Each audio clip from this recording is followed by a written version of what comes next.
À la fin de notre entretien sur Flaubert de l'autre jour, je vous expliquais la continuité de ce personnage, que je vous montrais dans son pavillon de Croisset, qui était resté le même, travaillant, comme il disait, au même paperasse, pendant près de 30 ans. Mais est-ce que c'est vraiment possible que cet homme ait vécu ainsi sans descendre jamais de sa colonne? Est-ce qu'il a vécu dans cette absorption démesurée? Cette phrase est de lui.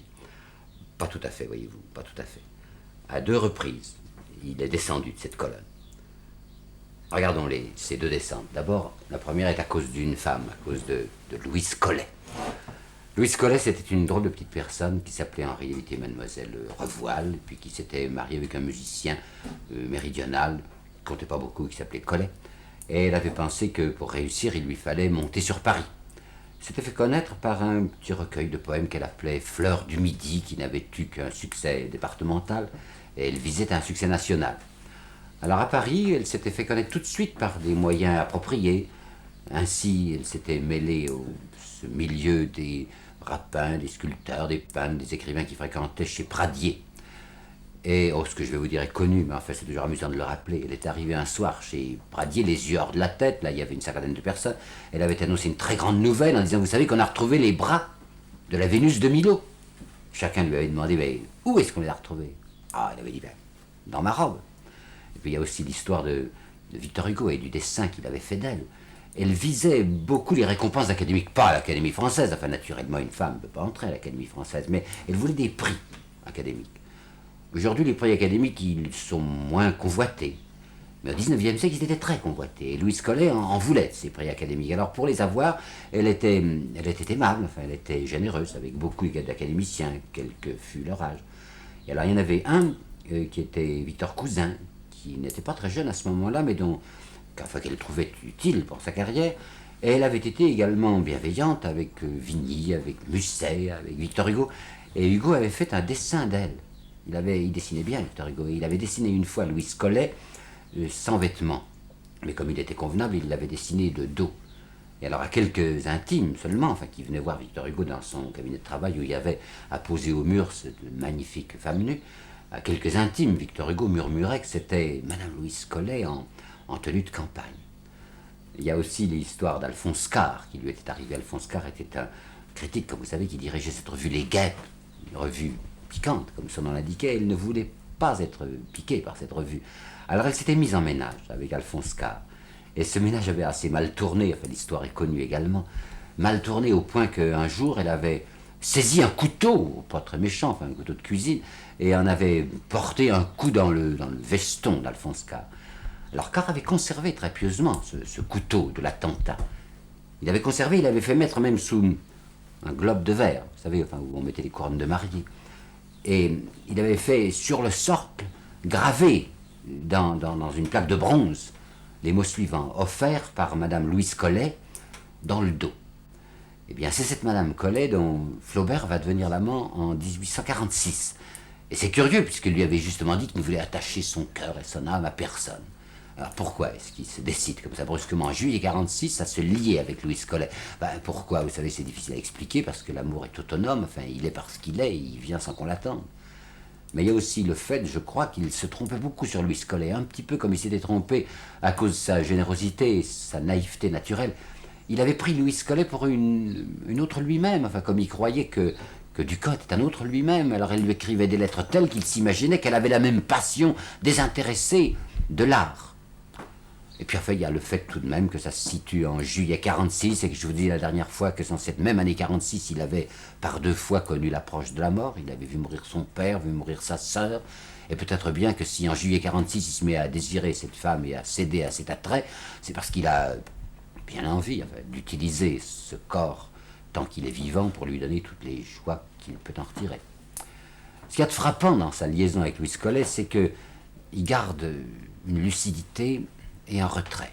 Expliquons-nous là-dessus, parce que ça nous fait bien connaître le personnage. Lucidité. Il l'aime vraiment, cette femme. Il l'aime et il la désire.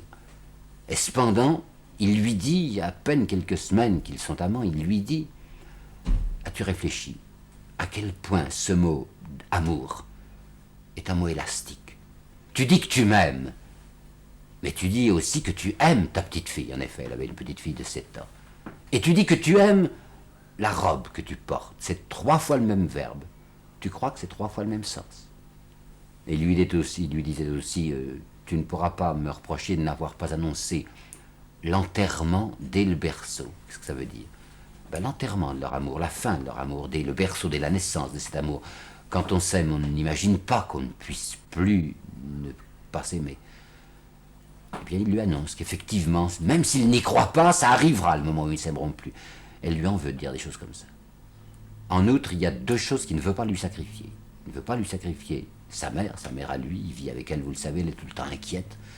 Et elle, Louise Collet, elle veut que Flaubert soit perpétuellement avec elle. Lorsqu'il est à Paris près d'elle, Madame Flaubert se fait du mauvais sang, elle pleure.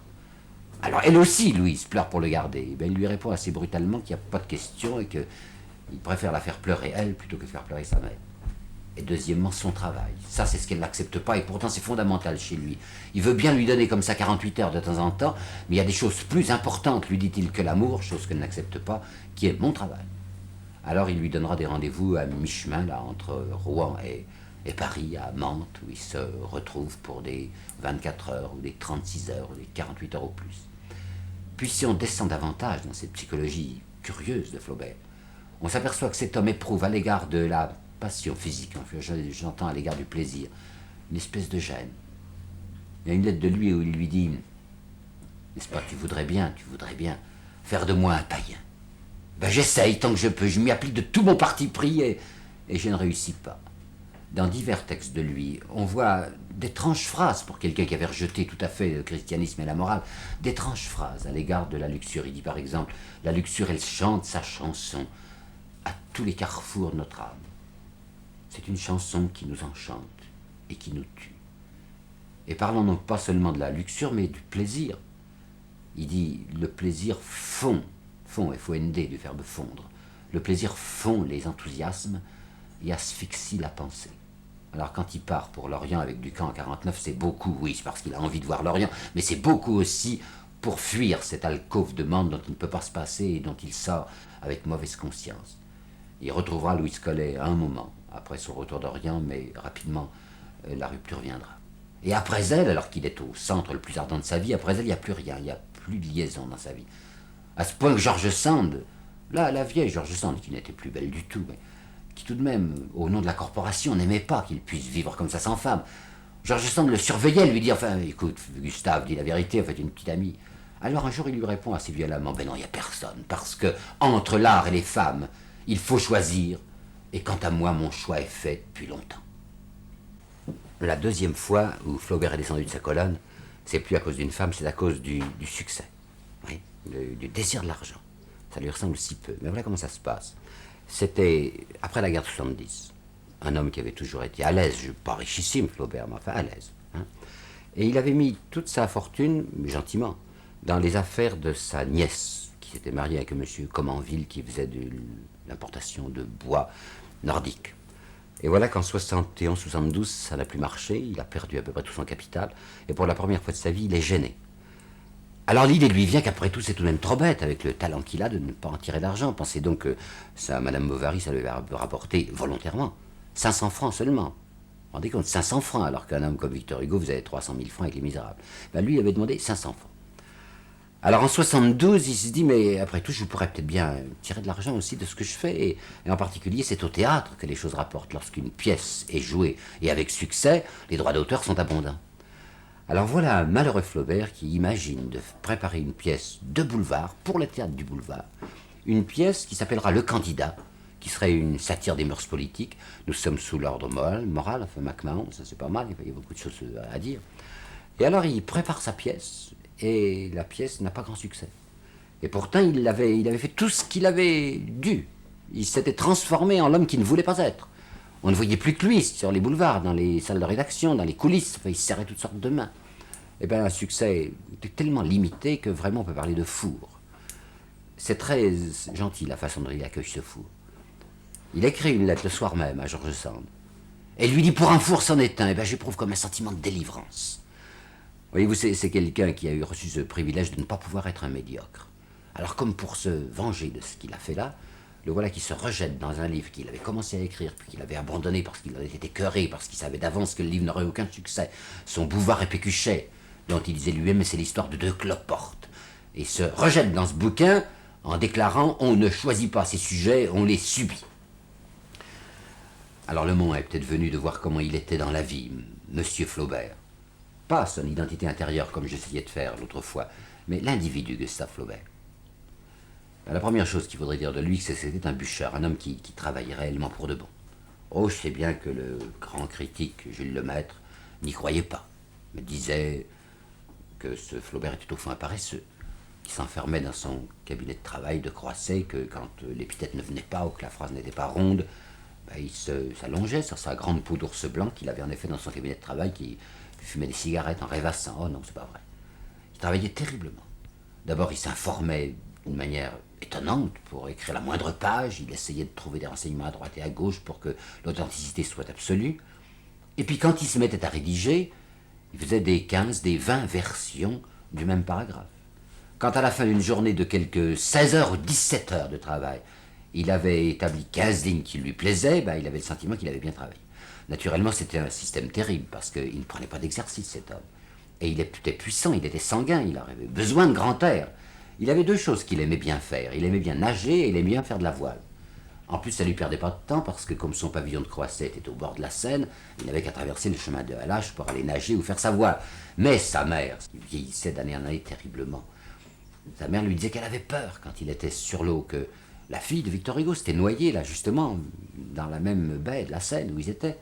Et puis que s'il lui reprenait une de ces crises, il en a eu jusque vers 55, et même au-delà, je crois, une de ces crises en nageant, il allait couler à pic. Alors entendu, pour pas que sa mère se fasse de mauvais sang, entendu, il ne nagerait plus, il ne ferait plus de voile. Alors le résultat, c'est qu'il passait des heures et des heures à sa table, à fumer constamment, que j'en ai le bec avarié, disait-il, et à boire du café exagérément. Résultat, il dormait plus, il dormait absolument plus. Des insomnies permanentes, il disait, quand je pose la tête sur l'oreiller, j'entends mes phrases qui roulent dans ma tête comme des chars d'empereur romain. Le deuxième aspect de lui, à côté de ce côté bûcheur, il faudrait parler de son côté tendre. Et ça, on le connaissait très peu. C'est un rhinocéros, Flaubert, en apparence. C'est un homme bardé, avec cuirassé. Il ne veut pas qu'on le connaisse, sous cet aspect. Mais je voudrais vous en apporter des preuves. J'en tire une d'abord de la première version de l'éducation sentimentale. Il y a là un personnage qui s'appelle Henri, un étudiant provincial, qui est arrivé à Paris. Visiblement, Henri, c'est lui. Et ce que je vais vous dire, c'est un souvenir vécu très certainement. Souvenir du jour de novembre 41, je pense, où sa mère l'avait accompagné à Paris lorsqu'il s'y est installé, prenant sa première inscription à la faculté de droit. Alors il montre cet étudiant, Henri, que sa mère a installé dans la diligence. Elle était venue voir à Paris comment il allait trouver un logement, si la logeuse était convenable, s'il serait bien logé, bien nourri, bien chauffé. Puis elle repart. À ce moment-là, il n'y a pas encore de train, ou presque pas. On est donc dans la cour des messageries. Et Flaubert, racontant le départ de la mère de Henri, dit qu'il y avait là des bourgeois dans la cour, qui regardaient partir les diligences, et que la maman d'Henri l'avait embrassé, pour lui dire adieu, avec de gros baisers sonores, et ça l'avait gêné de se faire embrasser comme ça par sa mère. Alors elle monte dans la diligence s'ébranle, et là je cite. À peine la diligence était-elle ébranlée, « Adieu, pauvre mère, adieu », dit-il tout bas dans son cœur. Et comme il se sentait regardé, il alluma un cigare. Il enfonça son chapeau sur sa tête et ses mains dans ses poches, et se mit à marcher sur le trottoir d'un air brutal. Une autre citation de lui, je la prends dans une lettre qu'il écrivait à Caroline, sa sœur, Caroline I, parce qu'elle aura une fille qui s'appellera Caroline II. Une lettre à Caroline I. Il était encore étudiant à Paris, c'est de 42-43, où il lui dit « Ah, rat, comme on dit souris, Ah, rat, mon bon rat, mon vieux rat, ayez soin, toi et maman, d'avoir de bonnes jours pour la semaine prochaine. Je me vois déjà arrivant par la diligence de jeudi prochain, grimpant l'escalier 4 à 4, gueulant et vous embrassant. » Puis il y aura maintenant Caroline II, puisque sa sœur est morte en 46, c'est qu'il y a la petite fille dont il s'occupe comme si c'était sa propre fille. Et lui qui aime si peu perdre son temps, il va donner des heures à la petite pour veiller sur son travail. Et lui qui est parfaitement incroyant, il la prépare à ses leçons de catéchisme, sans le moindre sourire, sans la moindre ironie. Puis il y aura aussi la vieille mère qui le promène tous les jours, à son bras, dans le petit jardin de Croisset.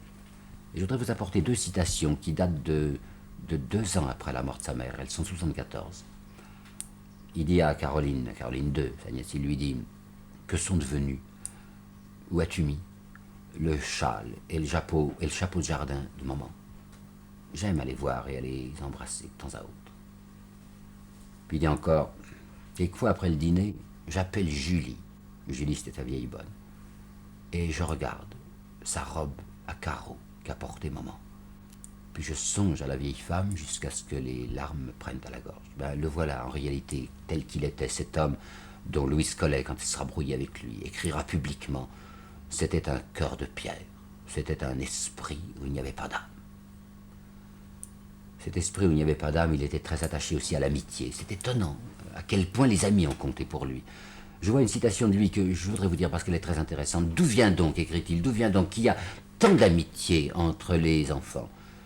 Beaucoup encore entre les jeunes gens, déjà moins dans l'âge mûr et plus du tout entre les vieillards. » Ben lui, il n'aura pas le temps d'être un vieillard. Il va mourir avant 60 ans. Mais il aura eu tout au long de sa vie des amis très chers. Quand il était adolescent, il y avait le Poitevin, il y avait Chevalier. Plus tard, il y aura Louis Bouillet. Bouillet, c'était un écrivain qui s'était fait une drôle de tête à la ressemblance de Napoléon III. Il y a eu Maxime Ducamp, dont nous avons parlé. Il y aura à la fin Duplan et Laporte. Et la façon dont il se conduit avec ses amis est gentille parce qu'il est très ennemi des effusions. Il n'était pas du tout, comme il disait lui-même, sentimenteux. Il était grossier, brutal. Mais derrière cette brutalité apparente, il y avait une grande gentillesse. Tenez, je voudrais vous apporter une lettre de lui que je sais par cœur parce qu'elle est toute petite. C'est une lettre à son ami Duplan, un billet à Duplan, quoi. Il lui dit, parce que Duplan ne lui écrivait plus depuis un certain temps, il lui dit « Si tu pouvais me donner des nouvelles d'un nommé Duplan, Jules Duplan, tu serais bien aimable. S'il est malade, tu l'embrasseras de ma part. Mais s'il se porte bien, tu lui crieras dans les oreilles qu'il est un sacré nom de Dieu de cochon, qui oublie son vieux GF, Gustave Flaubert. » Il y a encore un autre aspect de lui dont je voudrais vous parler, qui ne fait pas très sérieux, mais qui est important parce que c'était un aspect considérable, sa personnalité. J'entends par là son côté de farce. Il était très drôle, Flaubert, du moins pendant un certain temps. Il aimait les grosses plaisanteries, et plus c'était mauvais, plus ça le faisait rire. On voit par exemple dans sa correspondance que tout à coup, il signe une lettre convenable, très sérieuse, à sa nièce, et puis même post-scriptum. Il lui dit « Suppose que je m'appelle Druche. Alors tu me diras forcément, comme tu es beau, Druche. » Et ça l'amuse énormément. Une autre fois, il écrit à Bouillet en lui annonçant qu'il avait lui envoyé des vers. Rendez-vous compte, des vers, il n'a jamais fait de vers. Alors Bouillet était tout à fait stupéfait. Mais il lui dit, non, comprends-moi bien, hein, c'est pas des vers très intelligents que je vais t'envoyer, c'est des vers un peu bêtes, un peu sots, enfin disons des vers mi-sots, avec tout de même un peu de sel attique. Alors disons, si vous voulez, des vers mi-sel. C'était son genre, n'est-ce pas, des plaisanteries très très très bêtes. D'autre part, il avait le côté saltimbanque qui amusait beaucoup sa mère. Il imitait les gens avec une grande facilité. Ducamp nous raconte, en exagérant je crois un peu, que quand Madame Marie Dorval était passée en tournée à Rouen, elle avait un très joli zézément, Marie Dorval. Alors Flaubert, pendant 2 mois, dit Ducamp, ça veut dire pendant 8 jours, ne parlait qu'avec le zézément de Marie Dorval. Quand il était en Haute-Égypte, il s'ennuyait beaucoup. Je trouve ça assez gentil qu'il le dise d'ailleurs. Dans ses lettres à sa mère, il dit les temples égyptiens m'embêtent. Alors pour se désembêter, il était avec Ducamp, vous savez, il avait inventé de jouer à un personnage qu'il avait imaginé. Ils étaient deux rentiers de Rouen, deux bourgeois de Rouen, des petits bourgeois de Rouen, qui étaient partis, on ne sait pourquoi, dans les sables du désert libyen et qui étaient là complètement perdus. L'un s'appelait le père Étienne, l'autre s'appelait Carafon. Lui, c'était Carafon. Alors il dit à sa mère, nous promenons en nous soutenant réciproquement et en bavachant. Le soir, pour nous coucher, ça dure une demi-heure. Nous geignons en beuglant et en nous retournant pesamment dans nos lits comme des gens abîmés de rhumatisme. Allons, bonsoir mon ami, bonsoir. Un autre personnage qu'il imagine, ça il est déjà plus vieux, et c'est très irrespectueux, c'est un personnage ecclésiastique. Il s'appelle lui-même le révérend père Cruchard, ce qui n'est déjà pas convenable. Et il signe révérend père Cruchard, aumônier des dames de la désillusion. Je voudrais vous apporter aussi, je me suis mis ça dans la tête, 4 citations tirées de ces lettres, à l'improviste. Des choses qui éclatent comme ça, comme de Bourgogne au pétard. Une lettre à sa nièce. Il lui dit Hier soir, je suis rentré chez moi par le bateau, parce que ce quartier résidentiel de Croatie, on y revenait par la route ou par le bateau. Alors il dit, je suis rentré par le bateau avec l'élite. Et l'huité, vous comprenez, ça veut dire l'élite, mais quand on est extrêmement distingué, il y a un pincement des lèvres qui vous fait dire l'éluite, comme on dit le petit lapoin. Alors il dit, je suis rentré avec l'élite, j'ai fait la conversation. J'ai été charmant, c'était infect. Une autre lettre, ça bouillait cette fois. Il lui dit, ce soir, sur la rivière, les poissons sautaient avec des folâtreries incroyables. T'aurais dit les bourgeois invités à prendre le thé à la préfecture. Une autre lettre de 77. Il est allé au Rigi. Sa mère est morte et son médecin l'avait persuadé d'aller en Suisse. Il est allé au Rigi parce que tout le monde allait au Rigi à ce moment-là. Vous vous rappelez Tartarin sur les Alpes. Alors il meurt d'ennui dans son Rigi. Il meurt d'ennui. Il trouve que les gens, pas les Suisses bien entendu, enfin, il voulait dire les touristes, enfin, que les gens sont insupportables d'ennui. Alors il écrit dans une lettre à Turgenev, il lui dit, figurez-vous que hier, par humanité et besoin d'expansion, j'ai été tenté d'embrasser 3 veaux que j'avais aperçus dans un pâturage. Une autre lettre, celle-là, c'est 4 ans avant sa mort à peu près. Je m'ennuie tellement en chemin de fer qu'au bout d'un quart d'heure, je hurle d'ennui en bâillant. Les gens du compartiment croient que c'est un chien oublié. Pas du tout, pas du tout. C'est Monsieur Flaubert qui soupire. Eh bien, ce côté de fougue et de blague, ça va lui passer. Il va s'assombrir, surtout à partir de l'année 70. Parce que la mort frappe autour de lui, parce que sa mère a disparu, parce que sa vieille amie Sand n'est plus là, parce que Bouillet est mort, parce que Duplan est mort. Enfin, il n'a plus grand monde. Alors il dit qu'il entre, il aimait bien les néologismes, vous savez. Il dit, j'entre dans un état d'insupportation. Il ne va même plus dans ces dîners littéraires, ces dîners manies qui sont si célèbres par le journal des Goncourt, parce que, dit-il, on y a intercalé des binettes odieuses. Dans une lettre à son neveu, par alliance, Comenville, il lui dit, avec mon joli petit tempérament nerveux, tout ce qui me touche me pénètre. Et devenant tout à coup beaucoup plus sérieux dans une lettre à George Sand, il lui dit, le fond de l'air n'est pas gai en moi, et j'ai perpétuellement comme une espèce de sanglot dans la gorge. Réfléchissons un peu à ça. Qu'est-ce que ça veut dire, ce sanglot dans la gorge? Qu'est-ce qu'il y a au fond de Flaubert? Pourquoi donc il y a cette profonde tristesse? Il parle une fois dans une lettre de « ma plaie profonde, toujours cachée ». Quelle plaie? Je dirais, si vous voulez, la plaie du dépossédé. Vous vous rappelez l'autre jour, je vous disais que sa souffrance d'adolescence était celle d'un garçon qui se déchire à voir le monde si affreusement différent de ce qu'il l'a imaginé quand il était un gosse. Eh bien, c'est ça dont il ne se console pas. Mon Dieu, si c'était vrai, c'est ça qu'il dit, si c'était vrai, si tout de même la vie n'était pas absurde, si tout de même elle débouchait sur quelques lumières, sur quelques lueurs. Je vais vous apporter des citations peu connues de lui. Il faut tout lire d'un auteur, vous savez, et on trouve quelquefois des choses qui sont imprimées depuis longtemps et qu'on ne connaît pas. Écoutez ça d'abord. L'illusion perdue laisse en nous son odeur de fée.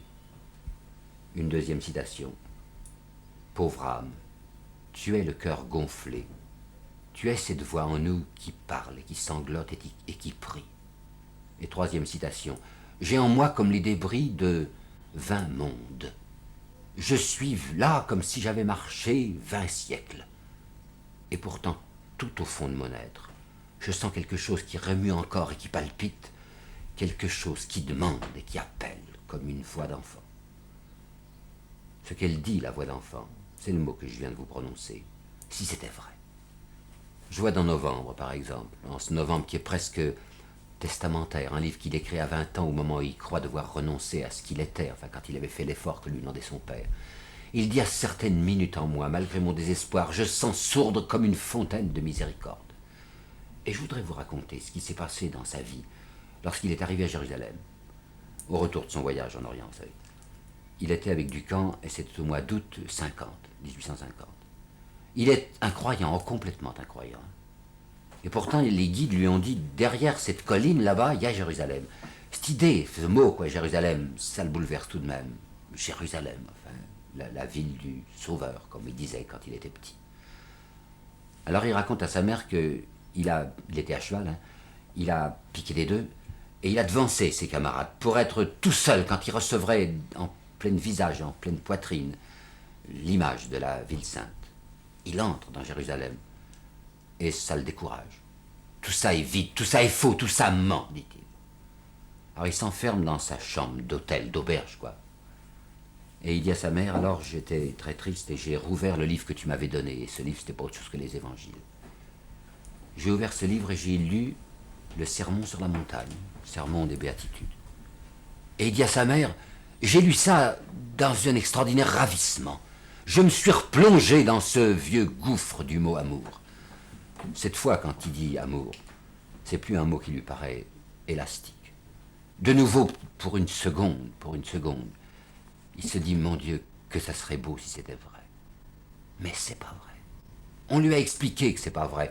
Ceux qui savent lui ont prouvé que c'était pas vrai. Il y a un côté, vous savez, de facilité et d'humilité chez Flaubert. Eh bien, les compétents, les savants, Renan Taine, lui ont dit que c'était pas vrai, alors il y croit, il est convaincu qu'effectivement ce n'est pas vrai, qu'il n'y a rien. Le 24 décembre 1865, il écrit une lettre à Taine, une lettre littéraire. Puis il met la date, 24 décembre. Et à cause de la date, il ajoute un post-scriptum. 24 décembre, la nuit de Noël. Quand je pense, écrit-il, qu'en ce moment, il y a des gens qui vont à la messe de minuit. Est-ce drôle? Oh, c'est tellement peu drôle que 11 ans plus tard, sans le dire à personne, lui aussi, il ira à une messe de minuit et il en reviendra bouleversé. Tellement peu drôle qu'en 79, il va mourir en 80, une vieille femme de ménage de sa mère qui connaissait, la mère Tardif, est morte. Alors il écrit à sa nièce, j'ai envie de faire dire une messe pour elle. Et je parle sérieusement. Tellement peu drôle que ces 3 contes qu'il a écrits à la fin de sa vie, ces 3 contes, qu'est-ce que c'est? C'est l'histoire de 3 saints. Saint Jean-Baptiste, Saint Julien Hospitalier, cette Félicité la servante qu'il avait connue et qui était une sainte en effet. Et pour lui, c'est 3 témoins de l'infini. La tentation de Saint-Antoine, c'est un livre qu'il avait porté en somme toute sa vie. Il l'avait commencé quand il avait 26 ans et il le publie 6 ans avant de mourir. Quand Baudelaire avait vu paraître en 1857 des premiers fragments de la tentation de Saint-Antoine, il avait écrit dans l'Artiste un article d'une extraordinaire pénétration. Il avait dit, nous sommes là en présence de la chambre secrète de cet esprit. C'est vrai. La tentation, c'est un livre que Flaubert a porté toute sa vie, puisqu'il l'avait commencé quand il avait environ 25 ans, et qu'il l'a publié 6 ans avant de mourir. Je me demande si le comte de Lille, si Renan, quand ils ont félicité Flaubert et qu'ils lui ont dit, vous avez écrit là un admirable charnier des dieux, je me demande s'ils avaient vraiment lu la page de la fin. Enfin, vous vous rappelez la tentation, c'est l'histoire de Saint-Antoine qui est dans son désert, sont passés devant lui tous les dieux de l'Asie et du paganisme, tous les hérétiques, et ça l'a pas bouleversé. Mais arrivent maintenant les 3 grands démons, qui s'appellent la luxure, la connaissance et la mort. Le démon de la luxure, il arrive à le congédier facilement, parce que, dit-il, quand on lui dit non assez longtemps, il lâche prise. Le démon de la connaissance, il ne sait déjà plus trop quoi lui répondre, parce que ce démon lui murmure à l'oreille, es-tu sûr de voir, es-tu même sûr de vivre? Peut-être qu'il n'y a rien. Mais c'est le démon de la mort le plus dangereux, parce que ce démon lui dit, mais pourquoi as-tu peur de moi? La mort, mais c'est le néant, bonheur, au-delà de tous les bonheurs.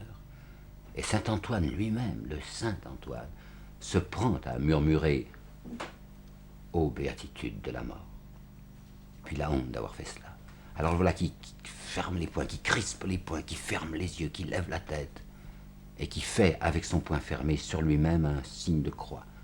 Alors à ce moment-là, le miracle se produit, le désert se vide de toutes ses larves. Il n'y a plus, comme disait Renan lui-même, que le grand désert monothéiste, et rouvrant les yeux, des yeux que le soleil n'aveugle pas, saint Antoine voit distinctement, écrit Flaubert, distinctement, au centre du disque solaire, la face éblouissante de Jésus-Christ.